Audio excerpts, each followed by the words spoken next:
وَإِذَا قُلْتُمْ فَاعْدِلُوا وَلَوْ كَانَ ذَا قُرْبَى وَبِعَهْدِ اللَّهِ أَوْفُوا ذَلِكُمْ وَصَّاكُمْ بِهِ لَعَلَّكُمْ تَذَكَّرُونَ وَأَنَّ هَذَا صِرَاطِي مُسْتَقِيمًا فَاتَّبِعُوهُ وَلَا تَتَّبِعُوا السُّبُلَ فَتَفَرَّقَ بِكُمْ عَنْ سَبِيلِهِ ذَلِكُمْ وَصَّاكُمْ بِهِ لَعَلَّكُمْ تَتَّقُونَ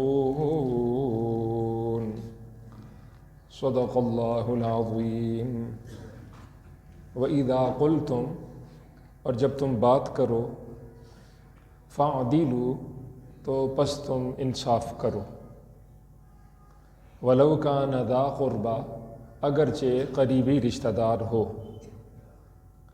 وَبِعَهْدِ اللَّهِ، اور اللہ کے وعدے کو، اوفوا، تم پورا کرو، ذالکم وصاکم بہ، اس بات کا اللہ تمہیں تاکیدی حکم دیتا ہے۔ وصیت کا معنی تاکیدی حکم، لعلکم، تاکہ تم، تذکرون، نصیحت پکڑو، وَأَنَّ، اور بے شک، ھذا صراطی، یہ میرا راستہ ہے، مستقیما، سیدھا، فاتبعوہ، پس تم اس کی پیروی کرو، ولا تتبعوا، اور تم پیروی نہ کرو، السبل، مختلف راستوں کی، سبل جمع سبیل کی، سبیل کا معنی راستہ، اور تم پیروی نہ کرو مختلف راستوں کی، فتفرق، پس تم جدا جدا ہو جاؤ گے، فتفرق، پس وہ تمہیں جدا جدا کر دیں گے، فتفرق بکم، پس وہ تمہیں جدا جدا کر دیں گے، عن سبیلہ، اس کے سیدھے راستے سے، ذالکم وصاکم بہ، اس بات کا اللہ تمہیں تاکیدی حکم دیتا ہے، لعلکم، تاکہ تم، تتقون، بچ جاؤ۔ یہ آج کے درس کی 2 آیات کریمہ ہیں۔ اس سے پہلے والی آیات کریمہ میں 10 ضروری اہم باتوں میں سے اللہ تعالیٰ جل شانہ نے 7 باتوں کو بیان فرمایا، اور آج کے درس کی ان 2 آیات کریمہ میں اللہ نے مزید 3 باتوں کو بیان فرمایا ہے۔ آخری 3 باتوں میں سے پہلی بات اللہ تعالیٰ جل شانہ کا ارشاد مبارک ہے، وَإِذَا قُلْتُمْ، جب تم بولو، بات کرو، فَاعْدِلُوا، پس تم عدل کرو، انصاف کرو، وَلَوْ كَانَ ذَا قُرْبَى، اگرچہ وہ قریبی رشتہ دار ہو۔ بات کرنے کے اعتبار سے جب بھی انسان بات کرے تو سچی بات کرے۔ سچائی 3 طرح کی ہے، ایک ہے دل کی سچائی، دوسرا ہے زبان کی سچائی، تیسرا ہے عمل کی سچائی۔ یہ تینوں سچائیاں انسان میں موجود ہونی چاہیے۔ بدن تو ویسے سارے کا سارا، اس کی جتنی عبادات ہیں وہ اللہ کے لیے، لیکن پورے بدن میں دل اور جو زبان کا درجہ ہے وہ بہت زیادہ ہے۔ حضرت سیدنا لقمان حکیم نے اپنے کسی شاگرد سے کہا، ایک بکری ذبح کرو اور اس کے جسم کا بہترین حصہ لاؤ۔ اس نے بکری ذبح کی، دل اور زبان پیش کی۔ کہا جاؤ دوسری بکری ذبح کرو اور اس کے جسم کا بدترین حصہ لاؤ، تو اس نے پھر دل اور زبان کو لایا۔ حضرت نے فرمایا کہ تم نے اچھے اور برے کے لیے، بہترین اور بدترین کے لیے ایک ہی چیز کا انتخاب کیا۔ تو اس نے کہا جی آپ کی تعلیمات سے سیکھا ہے، یہ دونوں چیزیں، دل اور زبان، اگر یہ اچھے ہوں تو سب سے بہترین، اور اگر یہ برے ہو جائیں، یہ برے ہونے کے اعتبار سے سب سے زیادہ برے ہو جاتے ہیں، سارے جسم میں سب سے زیادہ بدترین بن جاتے ہیں۔ یہی وجہ ہے جہاں التحیات کے اندر، تشہد کے اندر ہم اللہ کی تعریف بیان کرتے ہیں، عاجزی کرتے ہیں، 3 جملے کہتے ہیں، التحیات للہ والصلوات والطیبات، یہ 3 باتیں۔ تحیہ کا معنی زبانی عبادتیں، التحیات للہ تمام زبانی عبادتیں، قولی عبادتیں اللہ کے لیے۔ دوسری بات التحیات للہ والصلوات، تمام بدنی عبادتیں۔ ذہن میں خیال آتا ہے کہ جب بدن میں زبان موجود ہے تو اس کو اسپیشلی طور پر ذکر کیوں فرمایا؟ یہ کافی تھا کہ تمام بدنی عبادتیں اللہ کے لیے، اس میں زبان بھی آ جاتی، اور تیسری بات آ گئی وَالطَّیِّبَاتُ، تمام مالی عبادتیں بھی اللہ کے لیے۔ تو دو باتیں بہت تھی، زبان کا خصوصی ذکر اور بدن سے پہلے ذکر کیوں فرمایا؟ علماء فرماتے ہیں اس لیے کہ سارے بدن کی عبادتیں وہ اللہ کے لیے ہیں، خصوصاً زبان کا ذکر کیا کہ زبان کو تم کنٹرول کرو، اس کو درست استعمال کرو، اس کو غلط ہونے سے بچاتے رہو، کہ یہ اہم ترین جزو۔ ہاتھ کبھی کبھی نیکی کرتے ہیں، یہ کبھی گناہ کریں گے، پاؤں کبھی کبھی گناہ کرتے ہیں یا نیکی کریں گے، آنکھیں، کان، دیگر اعضاء کبھی کبھی گناہ کریں گے یا نیکی کریں گے، لیکن جہاں تک زبان کا تعلق ہے وہ عام طور پر گناہ کر جاتی ہے، اور بڑے بڑے گناہ کر جاتی ہے، کفر و شرک، اور ایک آدمی بالکل جنت کے قریب ہے، داخلے کے قریب ہے، جنت کے کنارے پہنچ گیا، کوئی ایسا بول دیا وہ جہنم کی پستیوں میں چلا گیا جی۔ اور کبھی وہ جہنم کی پستیوں میں ہے، خوبصورت بول بولے، عقیدے کے عمدہ بول بولے، جہنم کی پستیوں سے نکال کر ان بولوں کی وجہ سے اللہ نے جنت کے اونچے مراتب تک اس کو پہنچا دی۔ تو بہت لازم اور ضروری ہے زبان کا استعمال ہمارا درست ہو۔ یہاں 7واں حکم اور آج کے درس کی اس آیت کریمہ میں پہلا حکم وَإِذَا قُلْتُمْ فَعْدِلُوا، جب بولو سچ بولو، عدل کا بولو، انصاف کا بولو۔ بولنا عام طور پر وہ سچائی کا ہو، جھوٹ سے بچے، لعنت اللہ علی الکاذبین، جھوٹوں پر اللہ کی لعنت ہے، سچوں پر اللہ کی رحمت ہے۔ بات کرے سچی بات کرے، یا ایھا الذین آمنوا اتقوا اللہ وقولوا قولا سدیدا، اے ایمان والو اللہ سے ڈرو، سچی بات کرو۔ زبان کی سچائی، زبان کو درست استعمال کرنے کی وجہ سے سورہ احزاب میں اللہ کا ارشاد ہے یصلح لکم اعمالکم ویغفر لکم ذنوبکم، اللہ تمہارے دیگر اعمال کی اصلاح کر دے گا، اللہ تمہارے گناہوں کو معاف کر دے گا۔ وَمَن يُطِعِ اللَّهَ وَرَسُولَهُ فَقَدْ فَازَ فَوْزًا عَظِيمًا، جو اللہ کے رسول کی اطاعت کرے گا وہ بڑی کامیابی کے ساتھ کامیاب ہو جائے گا۔ دوسری بات، جب تم گواہی دو تو سچی گواہی دو، یہ اہم اور ضروری سلسلہ۔ عام طور پر سچائی اختیار کی جائے، دل کی بھی، زبان کی بھی، عمل کی، خصوصاً گواہی سچی دینی چاہیے، کبھی بھی جھوٹی گواہی نہیں دینی چاہیے۔ حضور نے چند گناہوں کو گنوایا، الکبائر الاشراک باللہ وقتل النفس والیمین الغموس، فرمایا کہ اللہ کے ساتھ شرک کرنا بڑا گناہ ہے، کسی جان کا قتل کرنا بڑا گناہ ہے، پھر فرمایا جھوٹی قسمیں اٹھانا بڑا گناہ ہے، ماں باپ کی نافرمانیاں بڑا گناہ ہے، پھر تکیہ لگائے بیٹھے سیدھے ہو گئے، اور 3 مرتبہ فرمایا عدلت شہادت الزور بالاشراک باللہ عز وجل، جھوٹی گواہی کا وبال، اس کا گناہ وہ شرک کے برابر ہے۔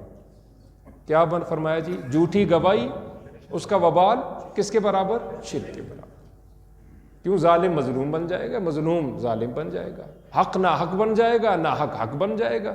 ایک آدمی کی زمین ہے کوئی نہیں، جھوٹی ہماری گواہی کی وجہ سے زمین اس کو مل جائے گی، روپے پیسے کا حق اس کا بنتا کوئی نہیں، ہماری جھوٹی گواہیوں کی وجہ سے سارا فیصلہ وہ یکسر سے تبدیل ہو جائے گا۔ تو بنیاد جو فیصلوں کی ہے وہ کس پہ جی؟ شہادت پہ۔ تو شہادت ہمیشہ سچی ہونی چاہیے، جھوٹی نہیں ہونی چاہیے۔ پھر فیصلہ سچا ہونا چاہیے، وہ بھی ایک بات ہے۔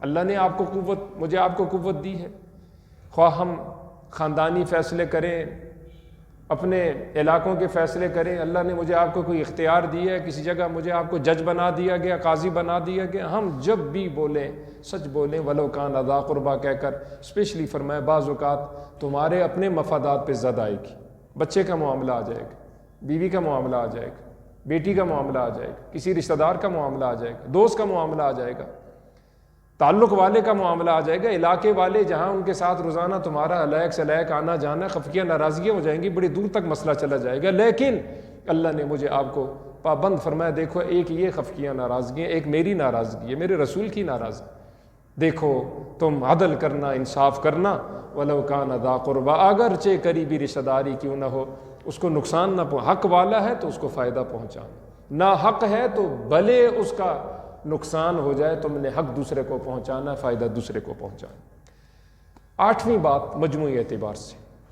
اور آج کے درس کی دوسری بات وَبِعَهْدِ اللَّهِ أَوْفُوا، اللہ کے وعدوں کو پورا کرو۔ وعدہ اللہ کے ساتھ بھی ہے عالم ارواح میں، یا اللہ تو ہمارا رب ہے، ہم تیری اطاعت کریں گے، اس وعدے کو پورا کرنا چاہیے۔ اللہ نے مجھے آپ کو ہوش دیا، سمجھ دی، عقل دی، میں نے آپ نے کلمہ پڑھا لا الہ الا اللہ محمد الرسول اللہ، یہ وعدہ، یہ ایگریمنٹ ہے اللہ کے ساتھ۔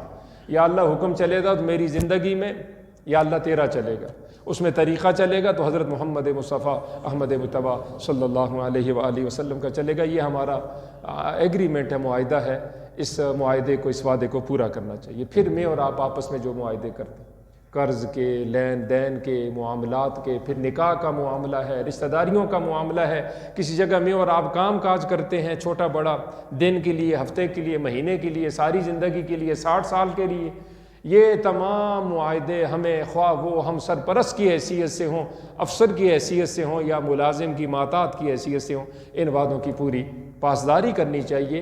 اوفوا بالعہد ان العہد کان مسئولا۔ پھر خصوصاً قرض کے بارے میں کہوں گا، آپ جو آپس میں معاہدات کرتے ہیں، خصوصاً قرض کا لین دین، اس کو آپ تحریر کیجیے، اس میں آپ گواہ بنائیے۔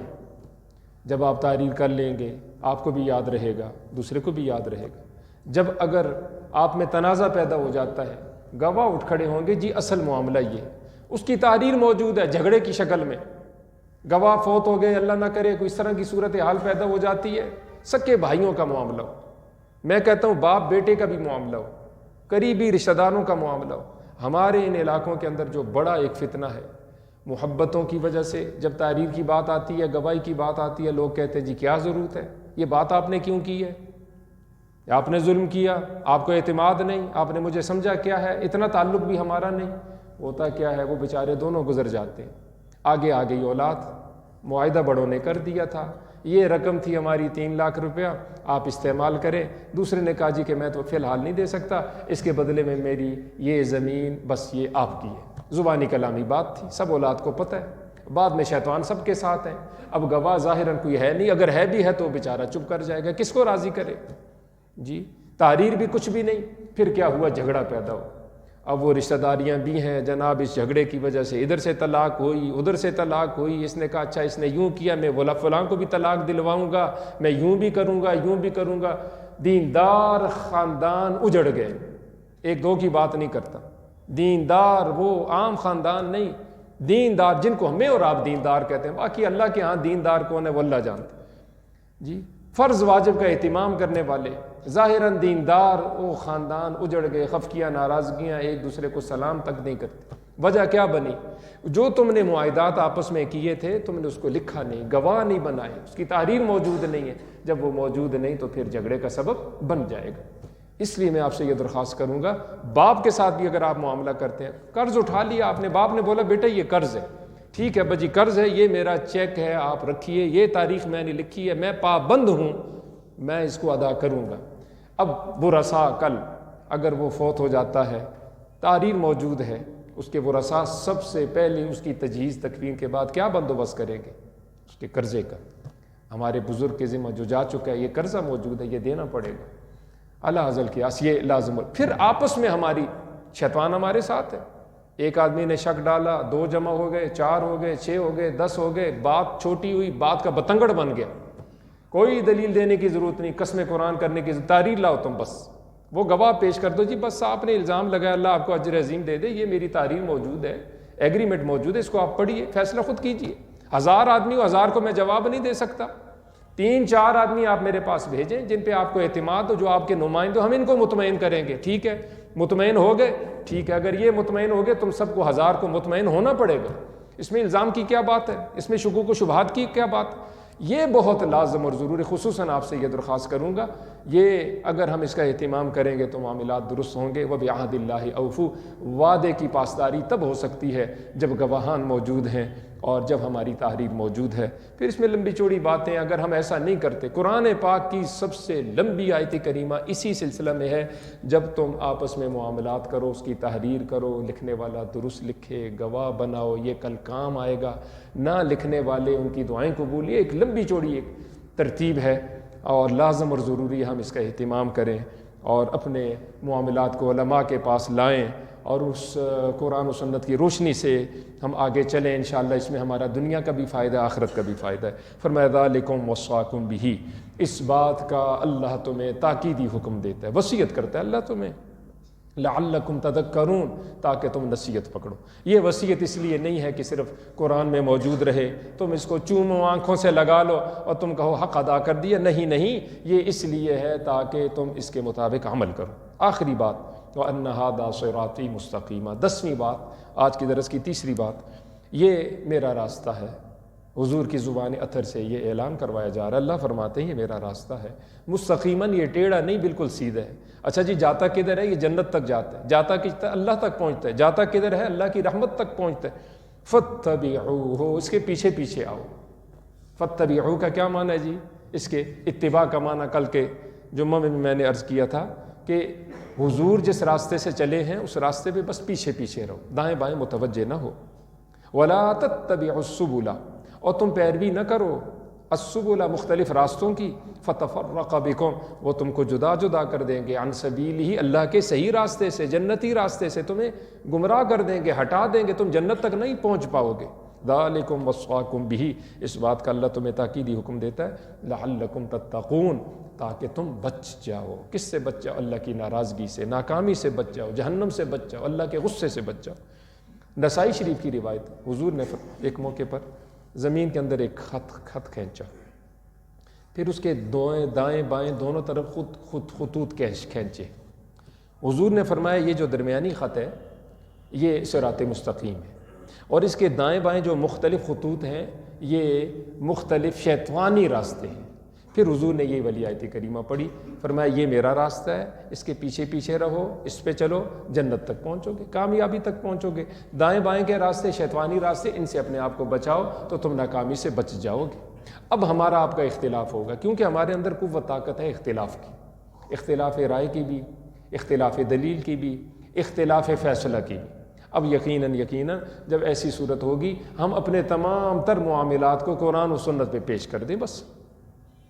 ایک آدمی کہتا ہے یہ فرض ہے، دوسرا کہتا ہے فرض نہیں، ایک آدمی کہتا ہے یہ واجب ہے، دوسرا کہتا ہے میں اس کو واجب نہیں کہتا، ایک آدمی کہتا ہے یہ سنت مؤکدہ ہے، دوسرا آدمی یہ دلیل رکھتا ہے، وہ کہتا ہے نہیں میں اس کو سنت مؤکدہ نہیں کہتا، ایک آدمی کہتا ہے یہ مستحب ہے، ثواب کا کام ہے، دوسرا کہتا ہے میں اس کو ثواب نہیں کہتا، ایک آدمی کہتا ہے یہ سنت ہے، دوسرا آدمی کہتا ہے یہ بدعت ہے۔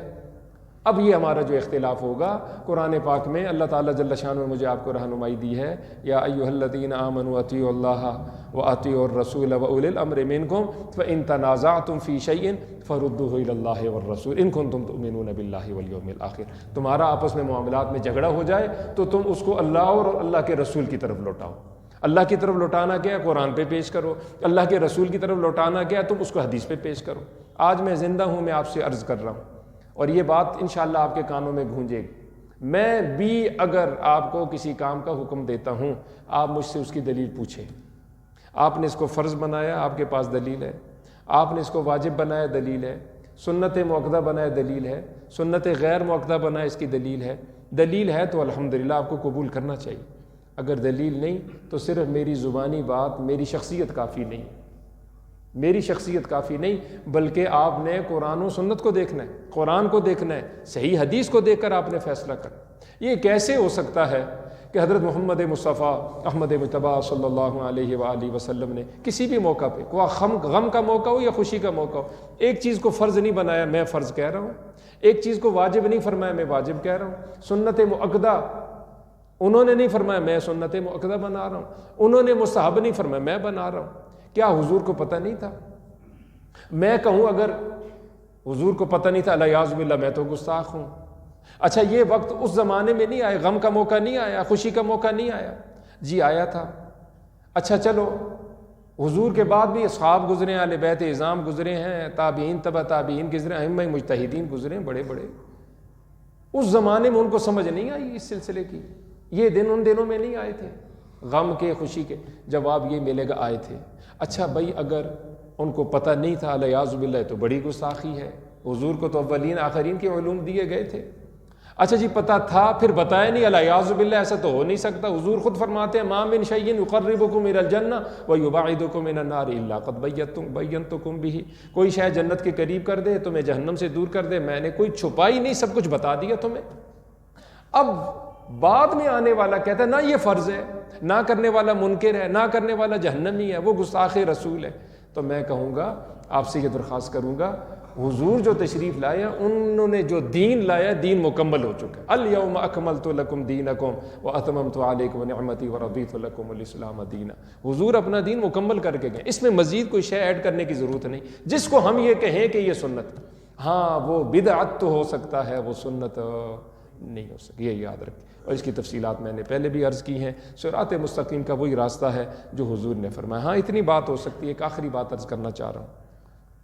حضور نے ایک موقع پہ فرمایا، ترمذی شریف کی روایت، بنو قریظہ یہ یہودیوں کا ایک خاندان تھا، آباد تھا مدینہ المنورہ سے باہر۔ ظہر کی نماز ہو چکی تھی، حضور نے اعلان فرمایا صحابہ میں، لشکر نکل رہا ہے، لا یصلین احدکم العصر الا فی بنی قریظہ، تم میں کوئی آدمی یہاں نماز نہ پڑھے مگر ہم جا کے بنو قریظہ میں نماز پڑھیں گے عصر کی۔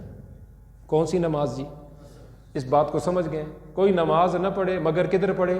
بنو قریظہ میں۔ صحابہ نکلے سارے، کسی نے وہاں نماز نہیں پڑھی، سیدھی سیدھی بات ہے۔ کچھ صحابہ نے راستے میں نماز پڑھ لی، ابھی قریظہ نہیں ہے، بنو قریظہ کا وہ علاقہ نہیں آیا، راستے میں نماز پڑھ لی۔ دیگر نے کہا حضور کا فرمان تمہیں پتہ نہیں، حضور نے فرمایا وہاں نماز پڑھیں گے، تم نے راستے میں نماز پڑھ لی ہے۔ انہوں نے کہا حضور کا کہنے کا مطلب یہ تھا کہ یہاں سے مدینہ المنورہ سے ہم جلدی کوچ کریں، جلدی کوچ کرنا مراد تھا، وہاں نماز پڑھنا کہ ہر حال میں وہاں نماز پڑھیں گے یہ مطلب نہیں تھا۔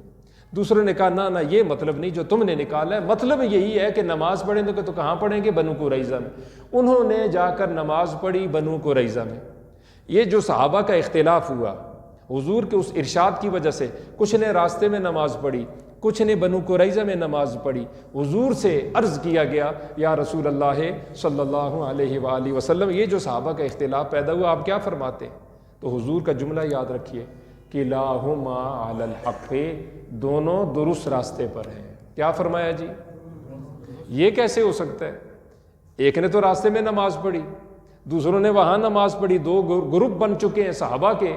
حضور دونوں کو درست کہہ رہے ہیں، اس لیے درست کہہ رہے ہیں، مطلب یہ تھا کہ کوئی شخص یہاں نکلنے میں یا کوچ کرنے میں تاخیر نہ کرے، کسی اور کام میں نہ لگے، یہاں سے نکلنا مقصود ہے، آگے نماز وہ راستے میں پڑھ لے تب بھی ٹھیک ہے، بنو قریظہ میں نماز پڑھ لے تب بھی ٹھیک۔ علماء کے کچھ اختلافات ہیں، کوئی آمین آہستہ کہتا ہے، کوئی اونچا کہتا ہے، کوئی ہاتھ اوپر باندھتا ہے، کوئی نیچے، کوئی جو ہے وہ ذکر اونچا کرتا ہے، کوئی آہستہ کرتا ہے، کوئی ٹانگیں تھوڑی جوڑ کے نماز پڑھتا ہے، کوئی تھوڑی کھول دیتا ہے۔ یہ چھوٹے چھوٹے اختلافات ہیں، میرا خیال ہے اس میں ہمیں اپنی طاقت ضائع نہیں کرنی چاہیے، اس میں ہمیں اپنی طاقت ضائع نہیں کرنی چاہیے، اس میں شکوک و شبہات پیدا کرنا، تیری نماز نہیں ہوتی، تو جنتی ہے، تو جہنمی ہے، تو ایسا ہے، تو ویسا ہے، چھوٹے چھوٹے اختلافات کو چھوڑنا چاہیے۔ ہاں اہم معاملات میں ہمارے جتنے سلسلے ہیں ان کو اللہ اور اللہ کے رسول کی طرف یعنی قرآن و سنت کی طرف لوٹانا چاہیے۔ اللہ سے دعا ہے اللہ ہمیں اس کا یقین عمل کی توفیق سے مالا مال فرمائے۔